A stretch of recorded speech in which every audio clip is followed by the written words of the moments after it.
Bet.Ukraine – преміум-спонсор національної збірної з футболу. Разом сильніші. Цікава звістка з, на секундочку, Калінінградської області Росії. Якщо ви знаєте, є тимчасово окупована територія на півночі Європи, такий от російський ексклав біля Польщі, Балтії та Німеччини. І от там, в сотнях чи тисячах кілометрів від кордону з Україною, від лінії фронту, загорівся російський ракетний корабль «Серпухов». Як повідомило джерело 24-го каналу у спецслужбах, це була успішна операція Головного управління розвідки Міністерства оборони України. Корабель надовго виведений з ладу. Ось про що каже наше джерело. І ось так виглядав, принаймні до пошкодження, цей малий ракетний катер. Я би хотів вам розказати взагалі про нього, про те, що це за машина така, була, знову ж таки, до того, як на неї снізошла благодатна Гойда, чи то благодатна бавовна. Так чи інакше, це той самий корабель проєкту 21631 Буян-М, п'ятий корабель із цієї серії. Такі ми вже топили, здається, 2 чи 3. Так чи інакше, побудований він у 2016 році, у 2013-му розпочато і в 2015-му завершено. Нетипово для Росії, дуже швидко, але тим не менше, малий ракетний катер «Серпухов» побудували. В Балтійськ його свого часу загнали, потім перегнали ще в Севастополь. Ну і, в принципі, що можна говорити про російські кораблі? Вони знищуються в Чорному морі, а тепер ще й знищуються в, судячи з усього, Балтійському морі. Росіяни дуже хизуються тим, що у 2017 році цей малий ракетний корабль участвовал в учениях по отражению авианалета условного противника на базу Балтийского флота. В пресс-службе Балтийского флота отметили, что в 2017 году он удостоился почетного наименования «Ударний». Що ж, в світлі останніх подій можемо констатувати, що учение по отражению какого-то другого и не условного, а вполне конкретного противника цей корабль теж пройшов. Більше того, він перекваліфікувався в такий напівпідводний тип корабля. Чому напів, а не повністю? Тому що він пошкоджений. Ми не знаємо про те, наскільки значні ці ушкодження, крім того, що джерело зазначає, що надовго виведений з ладу цей корабель. Але ми не знаємо, що за специфіка. Сподіваюся, найближчим часом Головне управління розвідки Міноборони України офіційно підтвердить, офіційно розкаже нам про те, що саме там було пошкоджено, якого саме типу Гойда снізошла на цей корабель в районі Калінінградської області.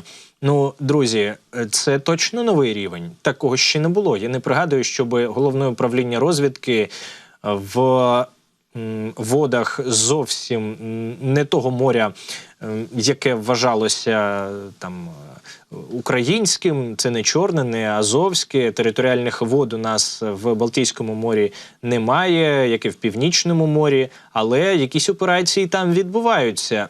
Я припускаю, що ще одна операція України колись також була здійснена, скажімо так, в тому районі, але вона не була пов'язана безпосередньо з кораблями. Там є і інші, були принаймні цікаві об'єкти.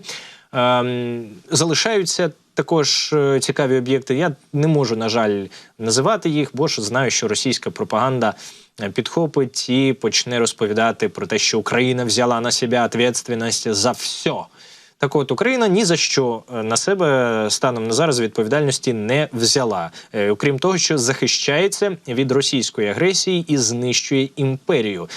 Просто слава бійцям, які знищили значно пошкодили цю посудину, і той факт, що такі операції здійснюються в тисячах кілометрів звідси, це, мабуть, ще одне свідчення того, що українські спецслужби – це одні з найпотужніших спецслужб у світі. Чи то підібрались якось з моря, і запустили, я не знаю, торпеду, протягли малюка чи магуру, якісь підводні дрони, чи то була закладена вибухівка, хтось пробрався на територію, наскільки я розумію, йдеться про саме територіальні води, або ж навіть порт, бо ми говоримо про Калінінградську область, саме там горів цей корабель. Тобто, чи то якийсь український розвідник дістався цього корабля водою або суходолом, морем або суходолом, чи то в російській армії з'явилися свідомі, скажімо так, там, матроси, не знаю, капітани, адмірали, мічмани, які самі заклали туди вибухівку і підірвали власний корабель. В будь-якому разі це геніально. Це те, про що будуть говорити сьогодні, ну, принаймні, всі військові на Заході, і просто аплодувати стоячи. І не тільки сьогодні, а ще, мабуть, тиждень точно про це говоритимуть. Ну і хочеться вірити у те, що говоритимуть про це на сторінках провідних світових ЗМІ. І зрозуміють, що Україні не потрібна західна зброя для того, щоб бити по території держави-терористки, звідки на нас пішла навала оця ординська, російська ординська. Нам не потрібні якісь погодження з західними партнерами. Ми самі здатні розбиратися з різними об'єктами, які становлять загрозу для України та всього цивілізованого світу. Ваше завдання на Заході – не заважати. Ваше завдання – виконати Будапештський меморандум, надати все, що ми просимо, і, повірте, дуже швидко настане мир і злагода. Просто не треба боятись, тому що, бачите, війна то вже йде на території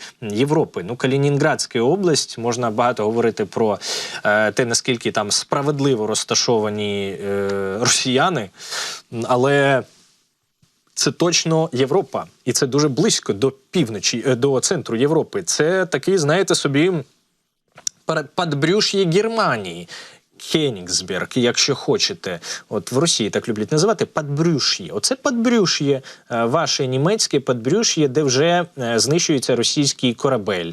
Ну, сподіваюся, сьогодні Шольц не вискочить і не скаже, що, перепрошую, не знищено, його пошкоджено.